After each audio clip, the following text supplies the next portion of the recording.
Hello, I'm going to talk to you about how Supply Chain Navigator calculates transport costs. We're going to use a handy spreadsheet to work through some examples. On the left here in the spreadsheet, we're showing the typical inputs you give to Supply Chain Navigator to define a transport lane.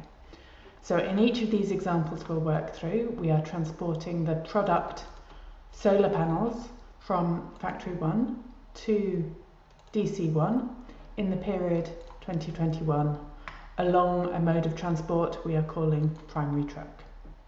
Then you have the inputs that you give to Supply Chain Navigator to define the costing structure along that lane. So you can have cost per distance, you can have cost per unit of measure, you can have fixed cost per trip, and you can have minimum cost per trip.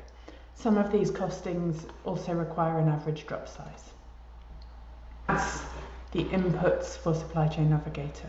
Then on the right of this spreadsheet, we've included some additional calculations and information to help you understand how the costing calculations work. So the distance is looked up by Supply Chain Navigator for you. And in this example, the lane is 100 kilometers long. The number of units transported along this lane is one of the key variables that Supply Chain Navigator will optimize for you. So that's a decision that is an output of the model.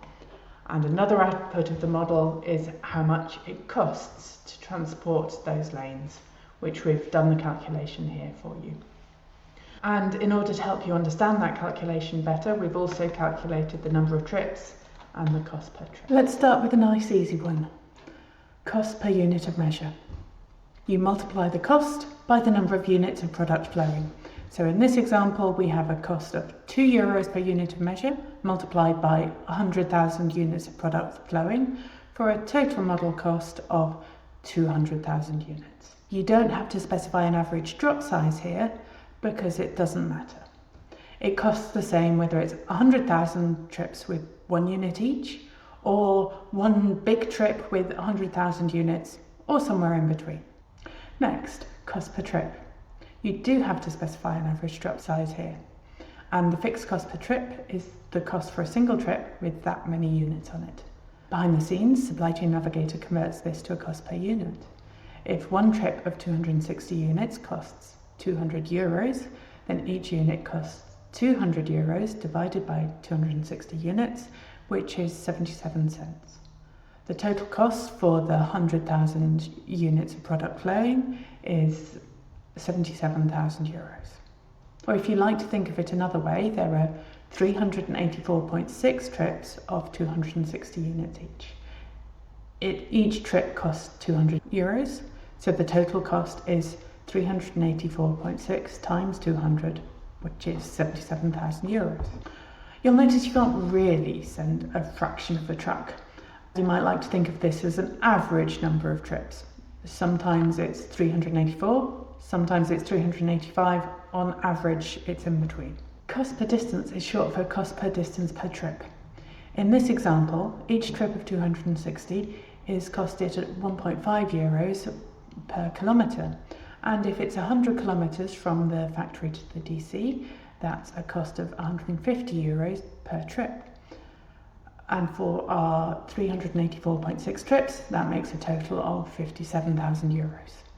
What if you don't just have one cost type? If you have more than one of these cost types, they will be added up. It's very common that a trip might have a fixed cost per trip, because even the shortest trips cost money, but also a cost per distance because longer trips are more expensive.